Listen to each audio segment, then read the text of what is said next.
Hello, my name is Duncan and welcome to Bath Books and Back Away from the Donkey. And it's Tuesday, so I'm just going to do a tag for Tuesday. Sorry, I'm a bit dry, so I have a drink with me. And I was tagged by Al at Big Al Does BookTube, and I'll give a link to his channel below because you should all go and visit it because he's a great channel. So this is the perfect book tag. So what constitutes your perfect book? And I have in front of me the list of questions. So as all the cool YouTubers are saying, let's just jump right into it. God, that sounds weird. Anyway, perfect book tag. So, what format is your perfect book? Hardback, paperback, or even e-format? Well, I don't read that many ebooks because I'm not a huge fan of them. My favourite is the famous mass market paperback. So I'm just rearranging like that. Nice, perfectly formed. Take it anywhere. And look at it, it's lovely. Nobody wants the floppy mess that is a trade paperback, do they? That's bloody horrible, isn't it? Big, floppy, overdone mess.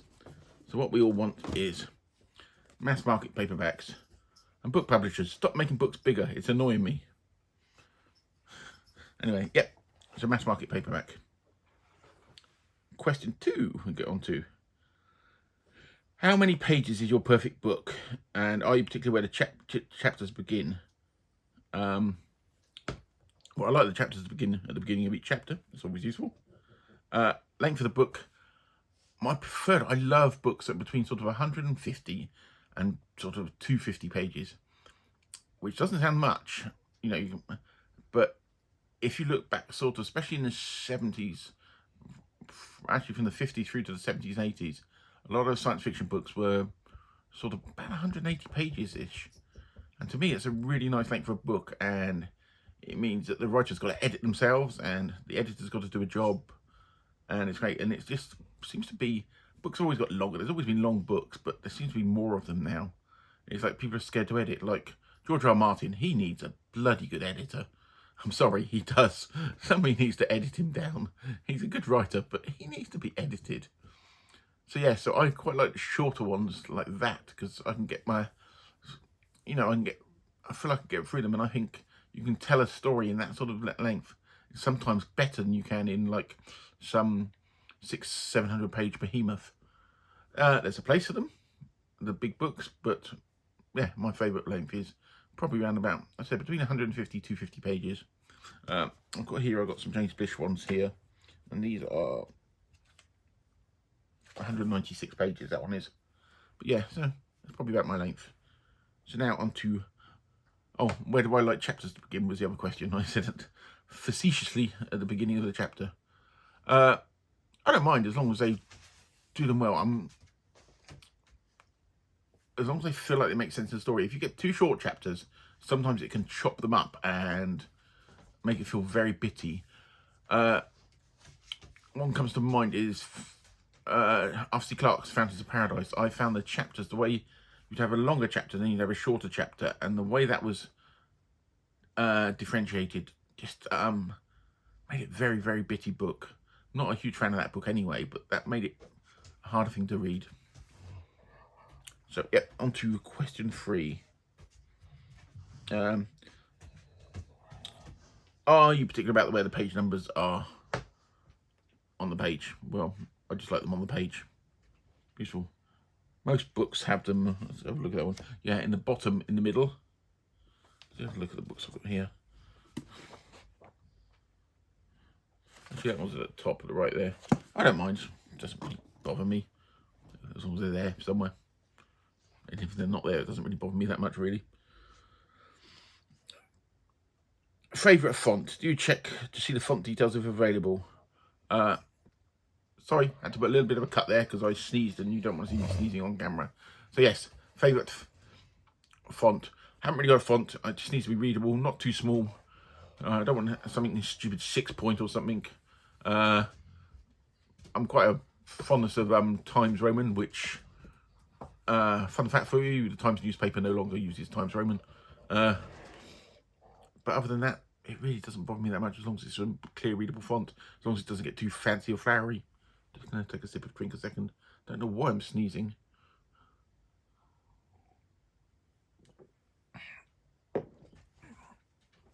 So, yeah, Micah's coming around to annoy me, the big old Labrador.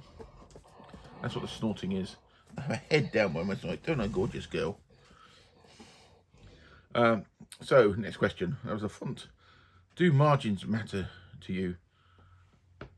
They don't particularly... Well, they do matter, but they don't matter. I don't really take much notice of them, but I've looked this out for an example. I have the collected cities in flight in this really lovely, smooth edition here. But because of the margins, it's basically unreadable. Because they've put it so close to the spine, unless I'm going to murder the spine, and I'm not an animal, I do not destroy my spines, it is basically unreadable because you can hardly open the bloody book. It's ridiculous. It is absolutely ridiculous. So that's just set on my shelf. Luckily, I have all the books in separate form. I have all of the 4 Cities in Flight books separately. So they are readable. But I said that one there, round the other way, as fancy as it looks, is basically unreadable because of where they put the margins. So yeah, so there needs to be a reasonable amount of space, and as long as it's not stupid. But yeah, look, I can just about read in there, but I'd have to go. It'd be very difficult to read it. So I've never read Cities in Flight in this book, even though it's a really pretty book. Actually, just noticed something in it I've never noticed before. Yeah. So yeah, that's what I think about margins. It just needs to be sensible, not ridiculous, and not making it so small that you'll make the pages and amount of pages in the book ridiculous. Does your perfect book have to have any other unique features that make it perfect? Not really. It's just books are a vessel. They're a vessel to give the information to me. So as long as they're comfortable to read, I said mass market paperbacks are my preferred ones.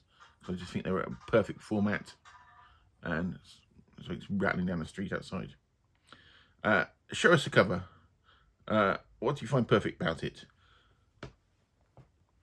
As I've said many times before, I'm not a fan of modern covers. These are, so because I look these out, the old James Blish ones have got some pretty nice artwork on it. I don't know who the artist is off the top of my head, but I'll show you the Blish ones.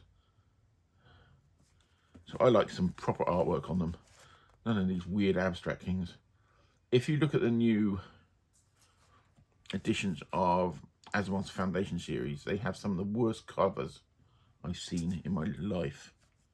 They are just horrific. Might be a Chris Foss covers, actually, early Chris Foss, but I don't know. I have to look it up. But yes, so basically I'd like nice artwork, proper painted artwork, and that makes me happy on my books. So yeah, so that's the end of the tag. My perfect book, a nice quick one for today.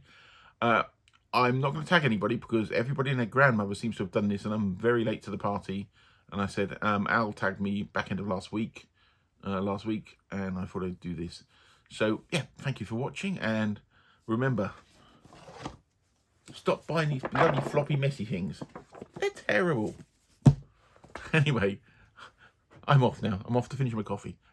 Thank you very much, and I'll speak to you all very soon.